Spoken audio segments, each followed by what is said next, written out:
Vamos a hablar de distribución de la riqueza hoy, Eduardo, Juan Carlos. Un debate a tono con los últimos que venimos teniendo, muy rico. Y para eso tenemos hoy a Santiago Fraschina, es licenciado en Economía de la UBA, Universidad de Lomas de Zamora de Morones, además asesor del Ministerio de Economía de la Nación. Y tenemos, seguramente, lo veremos con otra perspectiva, a Carlos Olivieri, que es contador. Él es director de la Facultad de Ciencias Económicas de la Universidad Austral.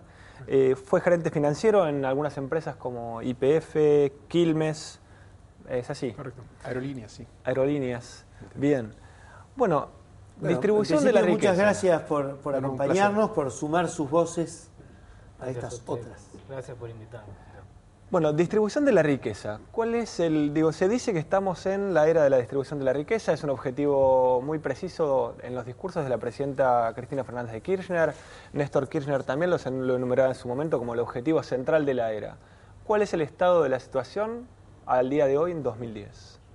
Bueno, en principio, desde el 2003 y desde la asunción de Néstor Kirchner particularmente, la distribución del ingreso ha mejorado. Nosotros veníamos de un modelo fuertemente concentrador, que fue el modelo instaurado por la dictadura militar en el 76, que fue legitimado por el gobierno de Alfonsín y que fue obviamente profundizado por la convertibilidad, donde la distribución del ingreso ha empeorado en forma permanente. Y a partir desde mi perspectiva, de la instauración de un nuevo modelo de desarrollo, con la asunción de Néstor Kirchner, la distribución del ingreso ha mejorado. Y no lo digo yo, sino que lo dicen los datos. Digo, hay 4 formas fundamentales de medir la distribución del ingreso, que son por población, la distribución del ingreso por hogares y la distribución del ingreso por ocupados, y después la distribución del ingreso funcional. Y si uno analiza los datos 2003 hasta la actualidad, en los 4 casos la distribución del ingreso ha mejorado. Inclusive en algo que era el 20% más pobre, también ha aumentado la participación en el ingreso total desde el 2003 hasta la actualidad.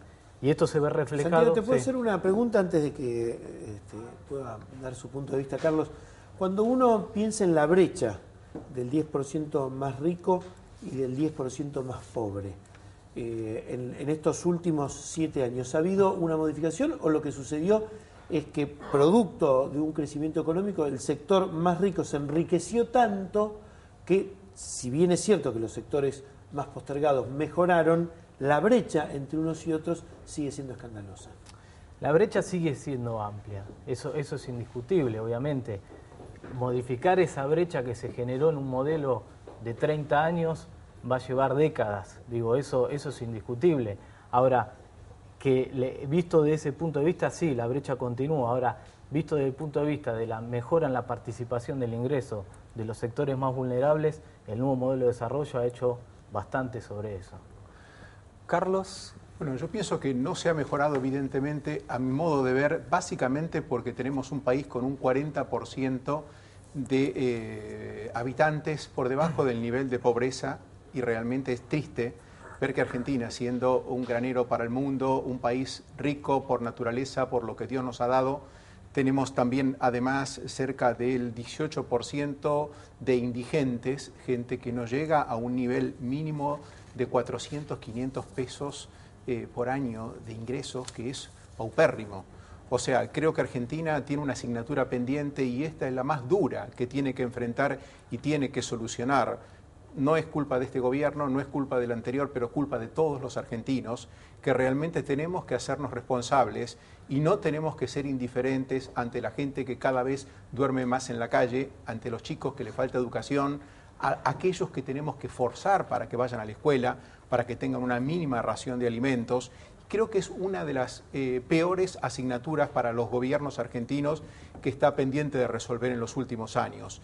Yo no noto que se haya mejorado demasiado, si es que se mejoró de alguna manera. Por el contrario, me da la sensación, por lo que uno sale a ver en las calles, que la situación está cada vez peor. Yo recuerdo haber pasado por la calle Florida cuando era chico y no veía lo que uno puede ver ahora, tampoco lo que pasa en la mayor parte de la ciudad, tanto de Buenos Aires como del Gran Buenos Aires, lo que pasa en el interior, que realmente nos golpea a todos. O sea, no hay una responsabilidad del gobierno, sino de todos los habitantes de Argentina, ¿no? Carlos, una pregunta respecto de los datos que vos das. Son datos que proveen ustedes en la universidad? ¿Los Básicamente, buscan ustedes? Obviamente que acá tenemos datos No que, son los datos oficiales. Esos. no, los datos oficiales del gobierno son diferentes. Puedo tomar algunas, por ejemplo, un trabajo que hizo Artemio López que ubica la línea de pobreza en el orden de 56%, pero eso no lo estoy tomando datos que da la Iglesia que en general están contrastados con una realidad que uno va viendo día a día, datos que puede aportar Cáritas, que permanentemente está trabajando en este foco, ¿no? Guillermo, vos qué números, Santiago, ¿qué números estás manejando vos? ¿Cuál es la fuente? Porque evidentemente con los números hay una discusión. Sí, lógico. Esos datos que da son verdaderamente falsos. Digo, que Cáritas sea la nueva estadística nacional, digo, me parece muy pobre. Hay un trabajo muy serio de 3 economistas del CONICET, no son del gobierno, que proyectan que con la asignación familiar por hijo, la indigencia va a llegar al 3%. Y dice, el trabajo ese, 3 economistas del CONICET... Cuando decís que proyectan, ¿cuál es la situación actual? Pero porque él decía 18% de indigencia. ¿Y vos qué números, si es que tenés alguna cifra que vos consideres confiable? Los datos muestran una baja permanente tanto de la indigencia como la pobreza. Y la asignación familiar por hijo, si uno toma los datos más certeros, hoy la indigencia ronda menos del 10%, y sin contar la asignación familiar por hijo.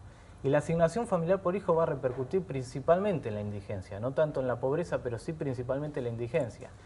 Y estos economistas tomaron los datos de inflación del INDEC y los datos de inflación de las provincias, proyectan que con la asignación familiar por hijo la indigencia va a volver al 3%, claro. Y la última vez que tuvimos indigencia del 3% fue en el año 74. Es decir, casi elimina la indigencia. ¿Por qué no se publica más en el INDEC estos datos? Pero están. Estos economistas que trabajan en el CONICET trabajan con datos... No, pero el INDEC cuando publicaba toda esta información, ahora uno la busca y ya no la tiene en el INDEC. No está, yo los tengo, usted busca segundo semestre de 2009 y tiene los datos de pobreza, en hogares y personas y tiene los datos de indigencia de hogares y personas. Hay que buscarlos bien. ¿Tendrás a mano como para...? Sí, segundo semestre de 2009, los hogares indigentes del 3%, las personas indigentes 3,5%. Pobreza, los hogares pobres 9% en el segundo semestre del 2009 y personas pobres 13,2%. Es decir, estos son los datos del INDEC del segundo semestre de 2009 sin contabilizar el impacto todavía de la asignación familiar por hijo. Por eso estamos esperando los datos del primer trimestre del 2010. ¿Y vos considerás que esos datos reflejan la realidad? Esos datos del INDEC... Me parece que comparando el INDEC con Cáritas, yo me quedo con el INDEC. Un instituto que viene trabajando y que tiene las personas y los recursos humanos tecnológicos para investigar sobre estos datos, yo me quedo con el INDEC antes de ir con Cáritas. Cáritas también tiene sus propias fuentes, no es que lo deciden... No, son datos que obviamente que arma la Iglesia en base a la experiencia que está teniendo, pero también la Asociación de Dirigentes de Empresa, exactamente lo mismo. Personalmente no creo en los datos del INDEC. O sea, porque solo me basta ir al supermercado y ver cómo va evolucionando lo que vale el carrito, ¿no es cierto? O sea, la realidad es totalmente aplastante en ese sentido. Por eso yo creo que también en este tema de la pobreza tampoco veo que haya cifras que los pueda considerar como fidedignas, porque realmente no las hay.